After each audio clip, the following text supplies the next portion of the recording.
بسم اللہ الرحمن الرحیم الصلاۃ والسلام علیک یا سیدی یا رسول اللہ وعلی آلک واصحابک یا حبیب اللہ وسیعلم الذین ظلموا ای منقلب ینقلبون۔ اللہ رب العالمین کا قرآن مجید کے اندر فرمان ہے اور ان قریب ظالموں کو معلوم ہو جائے گا کہ وہ کس طرف کو پھرتے ہیں۔ نبی اکرم صلی اللہ علیہ وآلہ وسلم نے ارشاد فرمایا کہ بے شک اللہ تبارک و تعالی ظالم کو مہلت دیتا ہے حتیٰ کہ جب اسے پکڑتا ہے تو نہیں چھوڑتا۔ پھر آپ صلی اللہ علیہ وآلہ وسلم نے یہ آیت کریمہ پڑھی وَكَذَلِكَ أَخْذُ رَبِّكَ إِذَا أَخْذَ الْقُرَىٰ وَهِيَ ظَالِمَةٌ إِنَّ أَخْذَهُ أَلِيمٌ شَدِيدٌ۔ اسی طرح تیرے رب کی پکڑ ہے جب وہ بستی والوں کو پکڑتا ہے جب کہ وہ ظالم ہو تو بے شک اس کی پکڑ سخت ہے۔ یہ ظالم کے بارے میں قرآن مجید کی آیتیں آئیں اور اللہ کے پیارے محبوب صلی اللہ علیہ وآلہ وسلم آپ نے حضرت معاذ رضی اللہ تعالی عنہ آپ کو جب یمن کی طرف بھیجا تو نبی پاک علیہ السلام نے حضرت معاذ رضی اللہ تعالیٰ عنہ کو ارشاد فرمایا کہ اے معاذ مظلوم کی بد دعا سے بچنا۔ حضرت معاذ کو فرمایا مظلوم کی بد دعا سے بچنا، کیونکہ فرمایا مظلوم اور اللہ کے درمیان کوئی حجاب یعنی کوئی پردہ نہیں ہوتا۔ تو حضرات محترم 5 فروری یوم یکجہتی کشمیر ہے اور ہر سال جو ہے ایک دن اس پر منایا جاتا ہے کشمیریوں کے ساتھ اظہار یکجہتی کرنے کے لیے، لیکن پچھلے تقریباً 70 سے زائد سال گزر چکے ہیں، ان پر جو ظلم و ستم کے پہاڑ ڈھائے جا رہے ہیں اس پر پوری دنیا کے مسلمان حکمران صرف زبان سے باتیں کر کے آرام سے بیٹھ جاتے ہیں، بس خاموش تماشائی بنے بیٹھے ہیں سارے۔ اس پر کوئی بھی اس حوالے سے ان کی آزادی کے لیے جو جد و جہد ہے، جو کوششیں ہیں، وہ کوئی بھی نہیں کرتا ہے، حالانکہ ہر ایک کو کوشش کرنی چاہیے۔ خدا کی قسم قیامت والے دن یہ سارے لوگ قصوروار ہوں گے، ان کو چاہیے کہ یہ باقاعدہ طور پر ان کی آزادی کے لیے پوری دنیا کے مسلمان حکمران، کیونکہ اب اختیار ان کے پاس ہے، کر وہ سکتے ہیں، تو پوری دنیا کے مسلمان حکمران جو ہے وہ ان کی آزادی کے لیے اس پر جتنا ہو سکتا ہے وہ کوششیں کر کے ان مسلمانوں کو جو ہے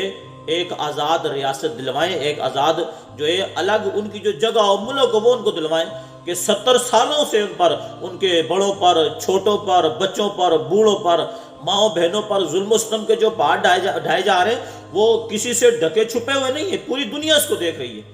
اور یاد رکھیں جو لوگ ظالم ہوتے ہیں ان پر ان کے حوالے سے تو قرآن و حدیث میں باقاعدہ موجود ہے ہی، لیکن جو ظالم کا ساتھ دینے والے ہوتے ہیں وہ بھی باقاعدہ جو ہے وہ ظالم ہی کے زمرے میں شمار ہوتے ہیں۔ حضرت علامہ محمد بن احمد ذہبی رحمۃ اللہ تعالیٰ علیہ آپ اپنی تصانیف کے اندر باقاعدہ لکھتے ہیں کہ ایک بزرگ رحمۃ اللہ تعالیٰ فرماتے ہیں کہ میں نے ایک بندے کو دیکھا کہ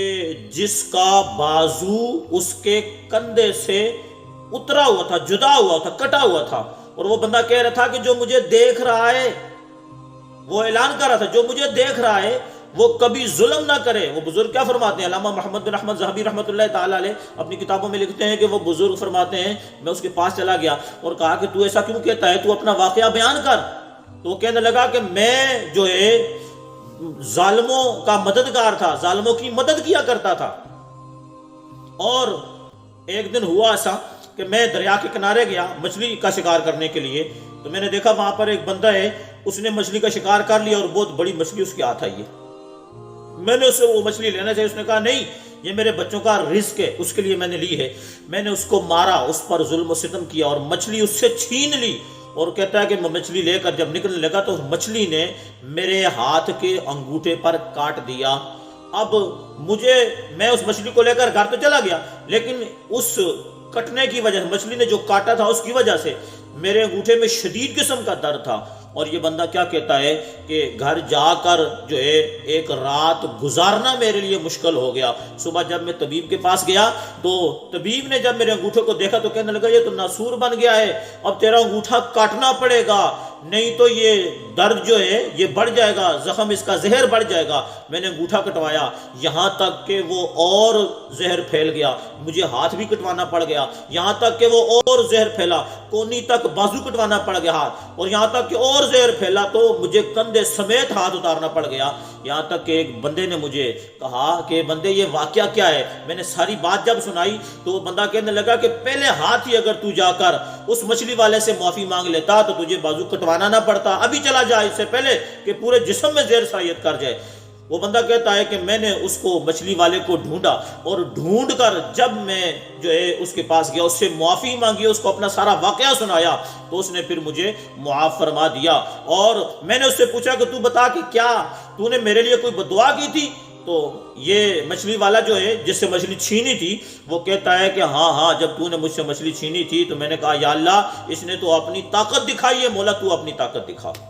اب دیکھیں کہ اس مظلوم کی بدعا کیسے لگی، اس کا پورا ہاتھ ہی بازو سمیت کٹ گیا۔ تو خدارا میں پوری دنیا کے مسلمان حکمرانوں کو یہ پیغام دینا چاہتا ہوں کہ خدارا کشمیری مسلمان جو کہ پچھلے 70 سالوں سے زیادہ عرصہ گزر چکا ہے کہ وہ ظلم و ستم